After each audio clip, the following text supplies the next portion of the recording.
Did you know that Superman is so woke that he went against the Klan in 1946?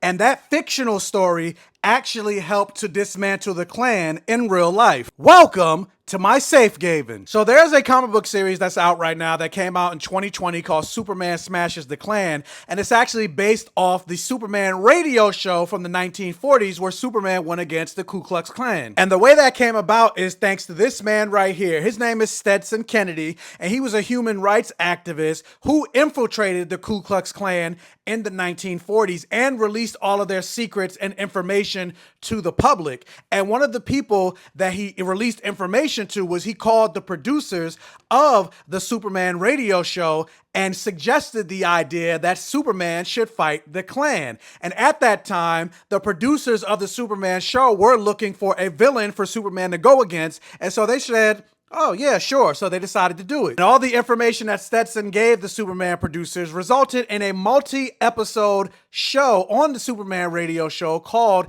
Clan of the Fiery Cross. For those of you that don't know, that Superman radio show was one of the biggest forms of entertainment at that time. As a matter of fact, it's because of the Superman radio show that Superman is as iconic as he is. And because of the radio show, things like Kryptonite were invented.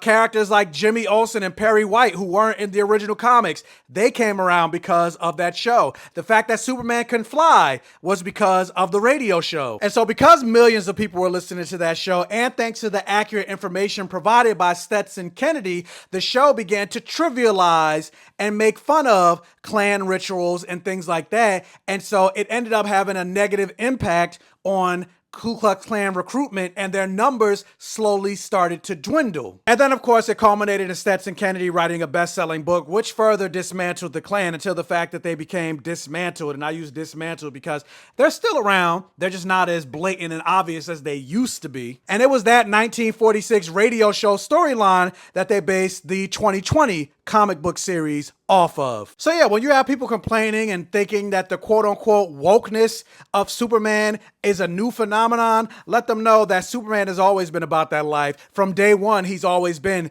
a champion of the oppressed. The goal has always been for us to strive to be more like Superman, not for Superman to be more like us. I don't want to relate to Superman. I want to aspire to be better like Superman. For those out there that actually have some modicum of sense, let's actually strive to be better stewards of humanity. And also, go see Superman in theaters. And check out my non-spoiler review and like, share, comment, interact for the all gay